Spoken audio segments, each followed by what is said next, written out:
Hey everyone, Sunyveil here. This past weekend was an Expedition ECQ, and Friends of Eternal had a fantastic showing during the event. I'm really proud of how well everyone did, and we had a few people from the Discord reach the top 8 and beyond. So in today's episode of FECast, we'll be talking to some of the members from the Discord who reached the top 8 on how they prepared for the tournament and what their expectation is going into the quarterly championships this next weekend. Alright, without any further ado, let's get into episode 13 of FECast, the recap of ECQ Strange Lands featuring Collector, TheBoxer, and deedub.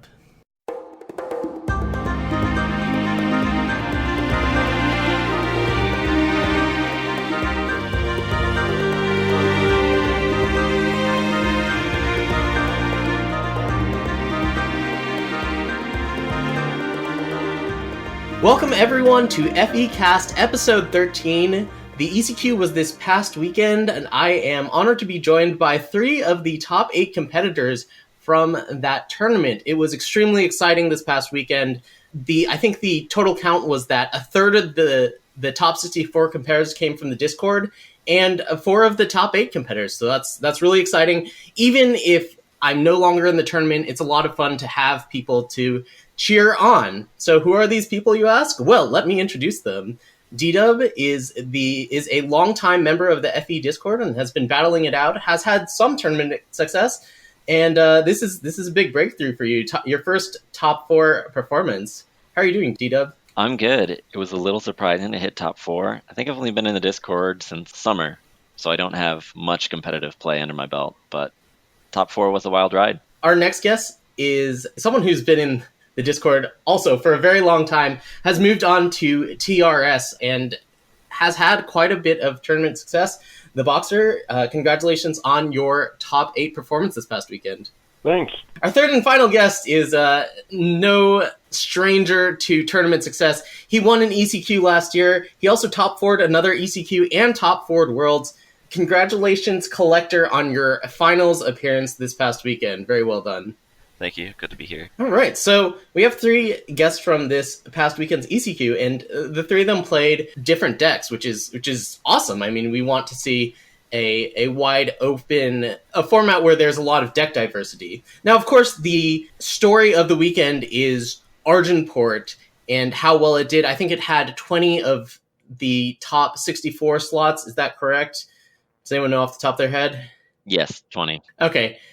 And most of the builds were pretty similar, and I feel like I've said this before. The winning deck list, Lights Out Ace, I know he had a lot to do with influencing what the common list was during the tournament. Yeah, it's a list he's been working on for months. It started a while ago. It was very different. It had Ilaz and Howling Kurtar, but it's just been refined over and over, and Tazbrew was just a big breakthrough for it. Yeah, do you know if Lights Out Ace had been playing that Argenport list since before they added the campaign cards and as well as cards like Tazbrew to the deck? Yeah, he's been playing it since, I think, early November. Yeah. All right, so TheBoxer, your deck list was very similar to the winning deck list from Lights Out Ace, right? Yeah. Can you tell us a little bit about the deck? So it's grindy, controlling mid-range deck that is just almost all the units give you value in some way or another, and then the rest of the deck is removal. So most of your threats draw cards in addition to like being a unit in play, like Fenris or Tazboo or stuff like that.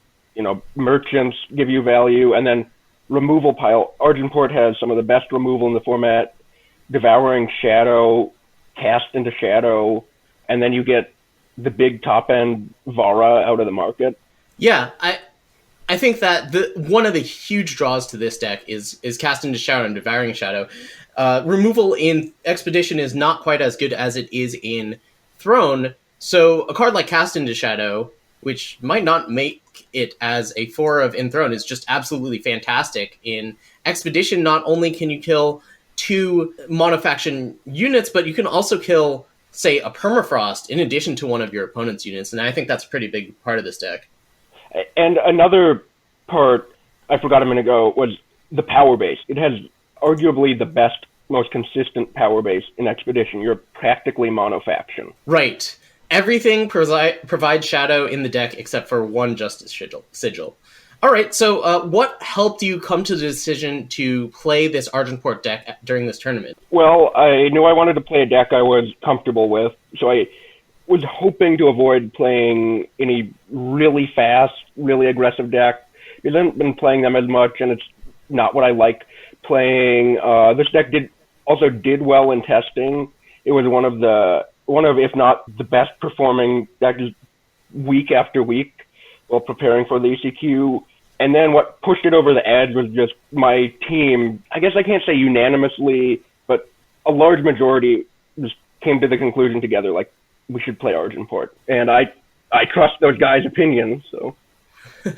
All right, and what matchups specifically were you hoping to gain an edge in? Like, what do you think were the strong matchups for this deck that you were happy facing? Strong match? I don't know. Like, what drew me to the deck was having a 55-60 versus everything and just then playing well. Like, it has some good match. Like, I think it's generally better than the other Shadow Pile decks, but it's the classic mid-range, not that bad of matchups other than combo decks, which was just Xenon.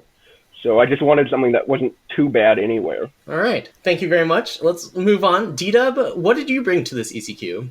I brought Stone Scar Dragon with the single merchant that you kind of pioneered, single smuggler. Yeah, it was really awesome seeing you do well with this deck list. I was close to bringing this deck myself.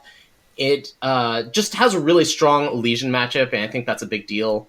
And it just has extremely explosive starts. So what is your ideal start with this deck? As many Dragonsmiths as you can into Teething Whelp and Dragonforge into Jacksknife, just blowing up the board as get big, start flying as soon as you can. Yeah, so you mentioned earlier, this deck only runs one smuggler, and the reason for that is the Dragonforge package, right? Can you tell us a little bit about the cards that you're looking to search up with Dragonforge? Yeah, so Dragonforge is great because it lets you... It's a fast spell that costs 3 that lets you tutor up a weapon or a dragon from your deck. And I had a lot of one-of weapons or dragons that I could grab. I could grab a Jacksknife to quickly pump up either the Teething Whelp or Cozen.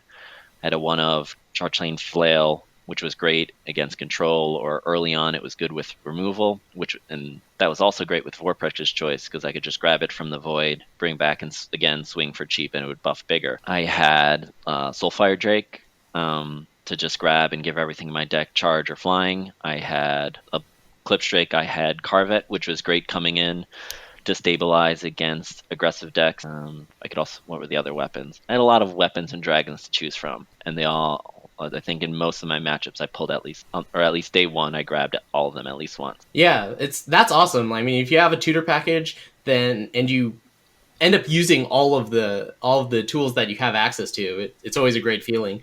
I think what pushed this deck over the edge for me was the addition of Charchain Flail. I guess it's actually when Charchain Flail was buffed to go from 2 cost to 1 cost. Being able to get that with Dragonforge against control, like you said, or even just to use as a removal spell, because none of the other weapons really work as removal spells. Being able to use that was a huge part of, I think, where this deck gained a lot of power recently. And then, like you mentioned, bringing it back with Vorpex's Choice and it already being like a 4/1 or whatever weapon, and being able to play it for just 1 and still have that size of the weapon was a big deal. One other benefit of running the single smuggler is it allowed you to run the Dragon Bargain card. Yeah, Draconic Ire. Draconic Ire. So if you just hit with a dragon, you can remove an attachment for cost 3, and it's better to run the single merchant main deck and be able to grab other removal or other answers in the case you draw the smuggler, rather than running a main deck Draconic Ire to gain access to that bargain card. Yeah, Eric and I actually talked about this deck list last week, and you know what's funny is because I think I made the comment. This is the first deck that we're looking at that hasn't top 8'd a major tournament yet. so thank you for giving credibility to my discussion about this deck. Yeah, it worked great. Yeah, shout out to Monero for inspiring the one merchant deck with the bargain card in the market. We talked about that some last week, so check out that episode if you want to hear our discussion about markets and about possibly just playing one merchant for the bargain card. All right. And finally, Collector, you played Yetis at this tournament, and so did a bunch of your teammates, I believe. And that was a deck that wasn't really on my radar going into the tournament. Of course, I knew about Ardent Port, and I was working on the Stone Scar Dragon decks. Why don't you tell us a little bit about the Yetis deck that you played? So, I believe Cranky Panda first posted it in our Discord about sometime in December. His friend was asking for help making it, and we worked on it since then. As far as the deck goes, like, we wanted to, at least I wanted to have a deck that, like, was decent against a deck that just kind of went either single threat, you know, like starting on turn 3, or a deck that had a bunch of X1s, which you have, like, 12 or 16 snowballs in the deck, plus snow pelting, which can clear, like, a bunch of X2s or X3s at the same time, as well as reach, so that was really nice. And yeah, it was just kind of a, let's go fast, let's go aggressive. The deck had got me into top 5 master, and I just wanted to bring something I was comfortable with, so I decided to bring it, even though I wasn't super sure of my Argenport matchup. So yeah, it's definitely a very powerful deck. How much do you think it hinges on Thudrock's masterwork? Because when I was playing against the deck, I didn't actually get any games with it. It definitely seemed like games with where I had to play against masterwork versus games where I didn't have to play against masterwork. There was a huge difference between the two. For sure. Thudrox definitely, like, supercharges your draws. It allows you to, like, you know, if you go 1-drop, 2-drop, you can slam it down, kill their Trailmaker, or, like, kill a Shenra. If your 2-drop was the Wizencrone, you can kill almost anything that people play on turn 2, and then you get a stun their 3 to play, and, you know, just keep hitting them in the face. So it, like, really allows you to go a lot more aggro than some of your other draws, while still, like, tempoing them out of the game. Yeah, I noticed you also have 2 Ruin Crawler Yeti in this deck. What are you looking to remove with these? I was mainly hoping to align them with when they, like, play one of their 3 Marionette crosses on 3 to go Ruin Crawler hit you. I never got to do that over the weekend, but they did kill quite a few Avagraphs, and they killed a few Permafrost as well. All right. And another interesting card that hasn't seen any constructed play, to my knowledge, up until this point is Iceberg Shiny Finder. How was that card for you this weekend? It's been great. So, like, originally, when we were testing the deck out, like, we found that we often had power issues, where that, like, if we were playing either more power or if we were playing Seek powers, that we'd often just flood out. But, like, adding in 3 extra pledge units allows us to keep what would normally be a more greedy opening hand, and while still, like, not having to worry about flooding out, because you'll just see the 3-drop Yeti instead of, you know, instead of a Primal Sigil. So, all right, what matchups were you looking to gain an edge on by playing Yetis? Like I said, either something that was going extremely slow, or something that played a bunch of X1s, because you have too many ways to kill those. So, all right, so like Tunu's 16 1-drop deck, for example. Yeah, that, like, something like that we beat up on. I killed Onis quite a few times in the thing, because, like, you know, you'd go turn 1 Mischief Yeti, they'd play their 2-1, they, you know, you play a thing, they play their Jishu, and then you go Snow Pelting, kill both of them, and get a Snowball and hit you for 2. And, like, that happened quite a few times in the Swiss. All right, how did you feel your Argenport matchup was? You said you weren't sure about it? Yeah, like, Argenport, like, I knew it existed. It wasn't super on my radar going into the event, mainly just because I didn't have anyone to have time to test against it. But at least from playing against it in the Swiss and playing against it in the top 64, the versions that didn't have Carvet were a bit easier because, you know, you could get in a bunch of early aggression and then just kind of sit there. They weren't able to really attack you well because they just didn't have enough units to block, and so you had time to top deck burn and get some kill spells on them. The Carvet versions were a little bit tougher because if you weren't able to just tempo through and kill them, they would, you know, start stabilizing with the life gain there. Okay. Congratulations again to all of you for top 8ing this past tournament. What do you feel... I assume all of you are qualified for both the Throne and Expedition quarterly championship this weekend. Is that correct? Yep. Yeah. We'll talk about how we feel about the format of having 2 tournaments on one weekend in a bit, but how confident do you feel about your deck choice going into the next weekend? I know I'm actually planning on playing something different for this weekend. I'm probably going to end up playing Elysian, I think. I played Argenport during the past weekend during the ECQ. Do you feel like you want to play the same deck? You have the same read on the meta, or do you want to shift to something to adapt to what you think the meta is going to be like? DDub, let's start with you. I won't actually be able to play this weekend, but if I would play, I would probably stick with Stone Scar Dragons. I'm not sure I'll have time to really test out other matchups, and I just feel comfortable with it right now. All right. What about you, Boxer? I don't know. I would like to play something different, but I don't know. I'll probably wind up back on Argenport. All right, Collector, how about you? Same type of boat. Like, I feel like people are going to modify their decks enough to make Yeti's life even harder, but I'm not sure what other deck I would switch to at this point. All right.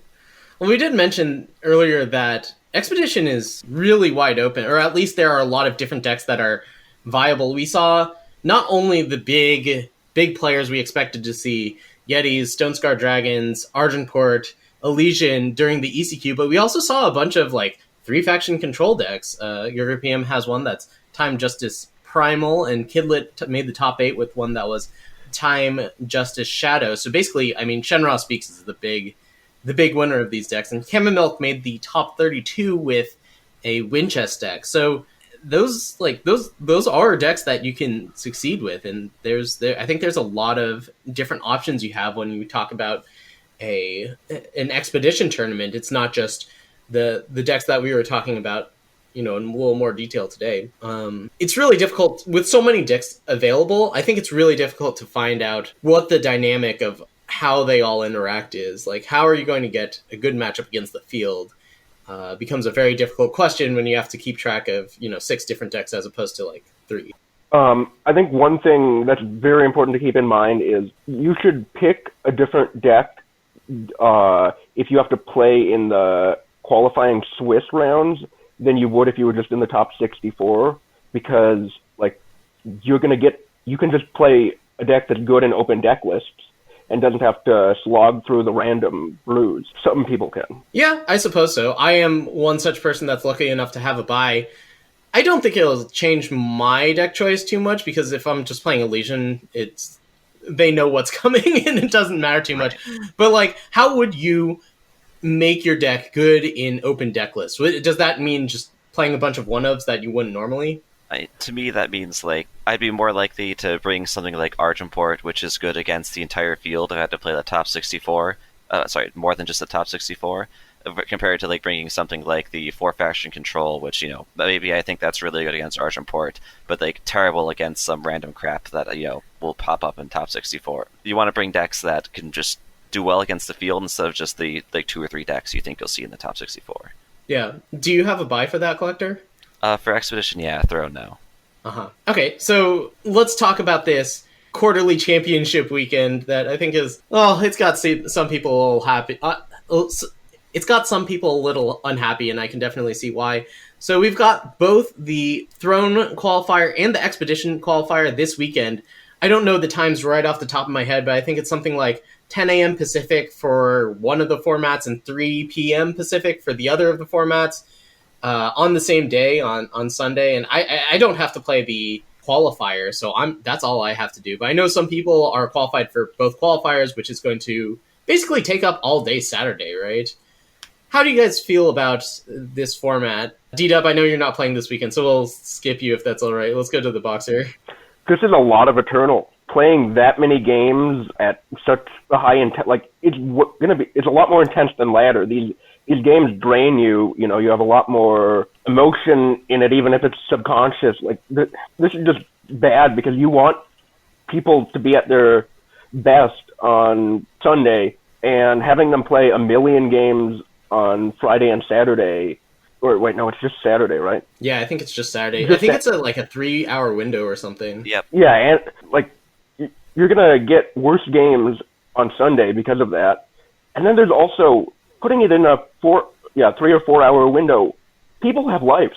Like they can't not everyone can set aside time for that. There are going to be good players who are going to miss out because they have work or school or something like that. Yeah, I mean, concrete example, there are people on our team like Darkest Hour and whatnot, and they are overseas, like in Australia, and the Throne finals will be held at about 9 a.m. Mountain Time, which is 11 a.m. EST, which is like 2 a.m. or sorry 3 a.m. it'll start at or something like that.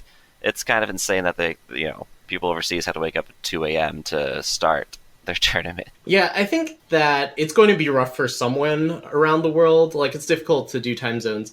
But I think I really agree with what the Boxer said. If anyone's ever watched one of my ECQ streams, like, I tilt a lot. Just because there's something on the line. Normally when I'm laddering and I take a bunch of, unlucky losses, I shrug it off or whatever. But if something's on the line, then yeah, I get pretty frustrated, and it's emotionally draining, especially having to do 2 tournaments in 1 week. I think that the addition of the throne duels and the expedition melees has been really good, but some aspects of it I think just cause you to play too much Eternal. Like, I was really not that happy either trying to grind out a ladder rank or trying to grind out, all 42 or was it 42 games that I had to play each weekend. I think it's great that there's more competitive Eternal this season than there was last season. I think that's a plus. But, like, how many games you have to... Like, what ends up mattering is draining. Like, I would rather there just be a ECQ prelim type of thing where you play 28 games each weekend, and then, like, based on your ranking in that, you get points, as opposed to having the 42 games every weekend for a couple months. I'd rather top 2 of ECQs get the invites again. I like the QC events because it gives people who don't have time to really grind to those, or who can't afford to pay the ECQs. It gives them a chance to get top 100 on ladder a couple times, and then they qualify for the QC and they have a chance, rather than having the money or the gold to get in. But having them all be on the same weekend, that's really difficult. Yeah, I'm guessing what happened is that next weekend is the Super Bowl for anyone that cares about American sports. And I'm guessing that they just decided that for whatever reason they couldn't have one of these tournaments on Super Bowl weekend, which is, I don't know, I just wish this was more spread out. I'm really happy about there being more competitive Eternal to play. And there's like, with the Throne duels and expedition melees, there was just always something to look forward to and try to work toward. But every week, and then having this event being a double event weekend is just rough. And last year, when we were doing the aforementioned Throne duels and expedition melees, some of them would be on the same week as an ECQ, which was a lot. Yeah, one thing that I've seen mentioned, I forget if it was on Reddit or the main Discord, was cut the maximum number of entries from 6 back down to 3, but give more points. So like a 7-win run is 10 points as opposed to 5, and then just scale it accordingly, so that instead of having to play 42 games in a weekend on top of an ECQ, it's only 21. But yeah, or something like now that they have some data for how many points people tend to accumulate, you could say the top X runs over the qualifying period is your final point total, and have that be what? I don't know how many runs that's going to be, but like make it so that if you did really well in, the first couple of weeks playing 6 runs, that's all you need. Like, you don't have to battle it out for, 2 points here and 1 point there if you've already been crushing it. But it's pretty easy to qualify for the QC just to get the 25 points. And I don't think it should be too easy for people to get a bye, right? Because for the next weekend, there's already about 20 in each format that have buys. So that's only a third of the spots already claimed. So, and if you already get to 50 people get buys, then day one, there's another 150 people are fighting for 10 spots. And yeah, we were definitely wondering what would happen if 65 people got buys. All right. Yeah, that's a fair point. I think it should be challenging to get a buy. So people have to make the decision if they're going to do that grinding, or if they're just going to be happy to get 25 and do it over 2 days. Yeah, I don't know. I got buys in both formats. It took a tremendous amount of time. I was playing Eternal for like basically 6 hours more a week than I normally do, and it's specifically on weekends, which I'm usually pretty busy for, and it was rough. That's why I gave up on Throne Buy. I just wanted more time back. Yeah, I don't know. Like, I also wouldn't be thrilled about playing only 15 games, right? It's 15 game runs this weekend, right? If yes, you're 15 win or lose. Yeah, like I wouldn't be thrilled about playing, just 15 games in order to get my final standing. Like that's just a lower sample size than 28 game ECQs. Yeah. I mean, they have to kind of force it down into a couple-hour period, too, because, there's only like 200 some people that are qualified for each of these, and then if they were to spread it out over a course of 24 hours, it just wouldn't work. Like, no one would be in queue. Yeah, that's true. But it also means taking a deck like Spellcrag for Throne isn't going to work out very well when all your matches are 20, 30 minutes. You're not going to get your 15 in a 3-hour window. Yeah, that's also true. Although, like, I don't think the average length of a game for control decks is quite that long. But yeah, you're definitely. I was going to say earlier on that if you're playing day one with both Throne and Expedition feel so open, if you're playing day one and you're not worried about the open deck lists, just play something very aggressive, because if it's an open format, people can't prepare for everything with their control decks. So just smash them through with Yetis or Stone Scar or one-drop Combre. I really like that one-drop Combre deck. I think it's probably terrible against Yetis, but I actually think that, well, against decks that don't have Aramot's designs either, it has a lot of game. For sure. It's a shame that Tuno lost in the top 64 in the first round, because I think that deck really could have shined, especially since Tuno's such a good player. I think he beat me in day one, but then I faced 2 Combre on day 2. That wasn't fun. All right. I think we're going to wrap it up here. Thanks, everyone, for joining me. I've said this a few times, but congratulations on the top 8. It's a tournament with hundreds of people, if not thousands, and being one of the 8 at the end is no small accomplishment. If any of you have anything to say or any plugs to make, go ahead and make them. deedub, why don't you lead us off? Join the FE Discord. That's how I got into competitive play. I had no background in card games. And then within 5 months of joining, I was making day 2 and then making top 4. All right, that's an excellent endorsement. How about you, Boxer? Yeah, for aspiring players, join FE. Like, it's the perfect community for, like, people of so many different stages of their eternal competitive development. And also, I have to plug Team Rankstar, my team. I write articles for TeamRankstar.com. Check them out. Yeah, Team Rankstar makes a lot of great content, and one really cool thing about it is it's also a team that encompasses many different card games. For the most part, the people that are writing about, say, Eternal are different than the people writing about Magic, but it's a really great hub for content on a number of different card games, because I know a lot of people play multiple card games. I mean, they just enjoy card games. So definitely check out TeamRankstar.com. We now have articles Collector? by ECQ winner Lights Out Ace. Oh, yeah. I actually read that earlier today. It was great. Collector, how about you? Anything you'd like to plug? If you want to watch me stream every couple of months, you can do that at walking_sponge on Twitch, and then watch the other Barbarian Camp members. So, Yodabite, Darkest Hour, GT 100, Narash when he streams. So, Does GT stream? GT does stream, yeah. It's generally at night, like the Yodabite waiting room, or Narash waiting room rather. But Okay. GT 100, he does a waiting room for Narash. Oh, okay. If it was a waiting room for Yodabite, I don't think I stay up that late. All right. Well, thank you all for joining me. You can catch me streaming at twitch.tv/Sunyveil. I start around 8 a.m. Pacific, Mondays through Thursdays. And like everyone said, be sure to check out the Discord. It's probably the best place to talk about competitive Eternal. And I know I'm biased because I'm the one who made it, but I really feel like that's what it's evolved to now. And it's a great place for people of all skill levels. Not to mention, tournament days are a lot of fun because we have a lot of people in the voice channels, and we talk about what's going on stream, and also there's usually someone to cheer on, someone who's active in the Discord, who's making a run deep into the tournament. Anyway, thanks for listening. Good luck to anyone battling it out this weekend in the quarterly championships, and hopefully we'll be back on before too long to talk about, well, there are a few topics that I want to talk about in the future about, like, improving your game. I think that the Markets episode with Eric last week was really good, so we'll try to get a few more experts and talk about various other aspects about how you can improve your game, so stay tuned for that. All right, thanks for listening, and until next time, we'll see you in the friend zone.